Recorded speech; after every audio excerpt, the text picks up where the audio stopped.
Tengok. Thumbnail. Thumbnail! Kenapa kena macam ni? Sebab kat dapur. Assalamualaikum warahmatullahi wabarakatuh.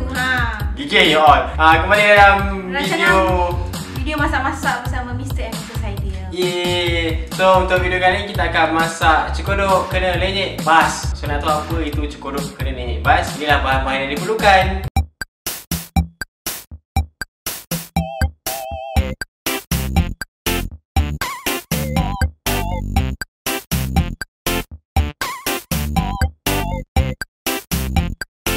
Okey, lepas kita ada bahan-bahan tu, benda pertama yang perlu kita buat ialah mangkuk. Pecahkan telur tu, pukul telur tu sampai kembang, dan masukkan dalam mangkuk, and then lepas tu baru masukkan tepung. Kita kacau. Jadi kalau dia macam jadi adunan yang macam pekat dengan cair tu, kita tambah air. So pandai-pandailah korang kacau dia sampai adunan tu nampak tak cair dan tak pekat lah. Lepas tu masukkan kentang.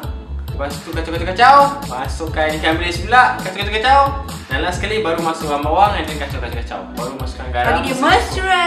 So lepas dah kacau-kacau semua dah tak garam, biarlah sekejap dalam masa 10 minit, 15 minit. Bagi dia rehat kejap baru kita goreng. Macam biasa kau nak goreng, ambil kuali, minyak panaskan and then goreng macam biasa. Dah kuning tu dah masak lah. So inilah hasilnya.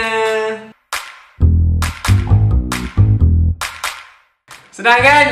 Korang kena makan masa panas sebab kelembutan kentang tu yang menyebabkan cekodok tu jadi sedap. So korang kena cubalah resipi ni sebab very simple je, dalam 5 minit 10 minit dah boleh siap. Korang boleh cuba, dan sebelum aku akhiri video ni aku nak tag budak-budak vlog untuk buat video ni ataupun resipi ni. Korang kena upload dan korang kena tag orang lain pula. So korang nak tag Aman Wan, Miss Dorothy dengan Pandai Merah. So korang kena buat video yang sama, resipi yang sama. Lepas korang siap video ni, korang tag orang lain pula. Okay? Seperti biasa, jangan lupa subscribe kita orang punya YouTube, and then follow kita orang kat social media, dekat Twitter, Instagram dan juga Facebook. Cari saja Mr. and Mrs. Aidil, confirm ada. Okay? Itu saja untuk video kali ni. Jumpa lagi untuk video akan datang. Bye!